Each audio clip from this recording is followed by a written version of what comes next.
बचपन का सुहाना सफर दोस्ती से शुरू होता है। मेरे बचपन में मेरे दोस्त बने हम सब एक ही जगह रहते थे। हम 4 लोगों की दोस्ती हुआ करती थी। उस टाइम हमारी दोस्ती बहुत पक्की हुआ करती थी। साथ खेलना, साथ घूमना, साथ ही वक्त गुजारना, ज़्यादातर वक्त साथ ही रहते थे। हम 4 में से मेरा एक बहुत खास यार हुआ करता था।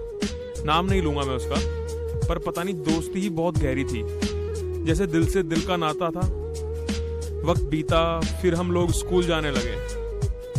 थोड़ा मिलना जुलना कम हो गया, पर फिर कुछ साल बाद मेरे घर शिफ्ट हो गया वहां से, तो मुझे उनकी बहुत याद आती थी, पर मेरा उनसे मिलना। और भाई कहाँ जा रहा है? भाई मेरा घर शिफ्ट हो रहा है, मैं जा रहा हूँ भाई। भाई तूने तो बताया भी नहीं कि तेरा घर शिफ्ट हो रहा है। भाई अचानक से ही घर शिफ्ट करना पड़ रहा है।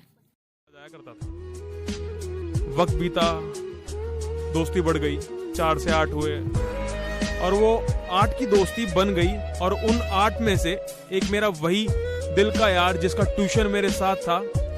हम मेरी स्कूटी पर साथ में ट्यूशन जाते, क्योंकि उसके पास कोई व्हीकल नहीं हुआ करता था ना।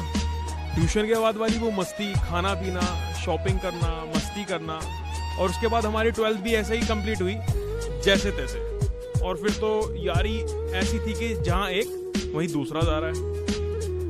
दिल को मानो अलग ही सुकून मिलता था।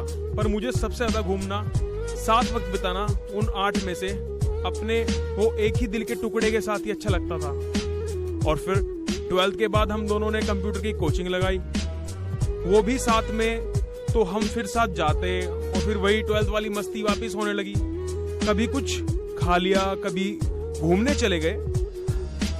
पर दोस्ती ऐसी थी कि कभी पैसे नहीं मांगे।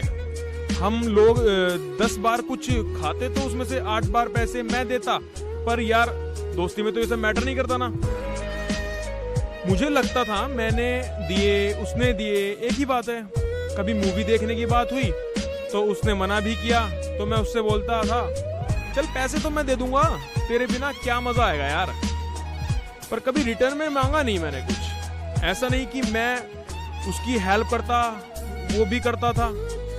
मेरा हार्ट हीलर टाइप था वो, मतलब। और फिर हमारी कंप्यूटर कोचिंग भी खत्म हो गई, पर खत्म होने के कुछ टाइम पहले ही उसको बिना गलती के वहां से सस्पेंड कर दिया गया। फिर वो वहां से दोबारा गया ही नहीं, और क्लास बीच में ही रह गई। और कोचिंग खत्म होने के कुछ टाइम पहले ही उसकी जॉब लग गई एक कंपनी में, और उसने अब तो बाइक भी ले ली थी। जब से उसने बाइक ली तब से कोचिंग भी जाना कम कर दिया था, और फिर तो कोचिंग खत्म हो गई। फिर उसका बिहेवियर चेंज होता गया। मुझे लगा नॉर्मल से चेंज है, सब ठीक हो जाएगा। मुझे लगा जॉब को लेके बिजी है, इसलिए टाइम नहीं दे रहा है। पर फिर उसने तो मुझसे बात ही करनी बंद कर दी। करता भी था तो इग्नोर सा कर देता था। ये फील आने लगा कि मैं उसकी लाइफ का एक वेस्ट टाइम बन चुका हूँ।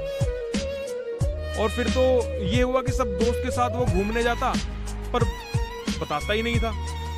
और जब मैंने उसकी पिक्स देखी तो मुझे इतना बुरा लगा कि एक टाइम था वो मेरे बिना कहीं जाता नहीं था, और अब तो साथ जाना और पूछना तो बहुत दूर की बात हो गई थी।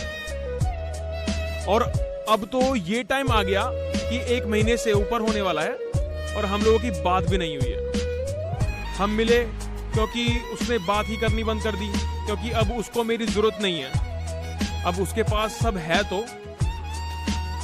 वो क्यों बात करेगा मुझसे। और हाँ, उसने ऐसा नहीं कि मुझसे दोस्ती दिल से नहीं निभाई है।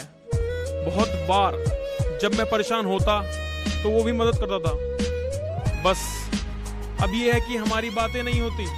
पर अगर मुझसे कुछ गलती हुई है, जो उसने ऐसा किया है, तो उसे आके बता देना चाहिए, क्योंकि मेरे हिसाब से ईगो से ज्यादा दोस्ती जरूरी होती है। So at the end moral story का यही है कि कभी भी किसी से भी मतलब की दोस्ती ना रखो, हमेशा दोस्ती दिल से रखो। क्योंकि दोस्ती एक खूबसूरत एहसास है, इससे मतलब से नहीं, दिल से निभाना चाहिए।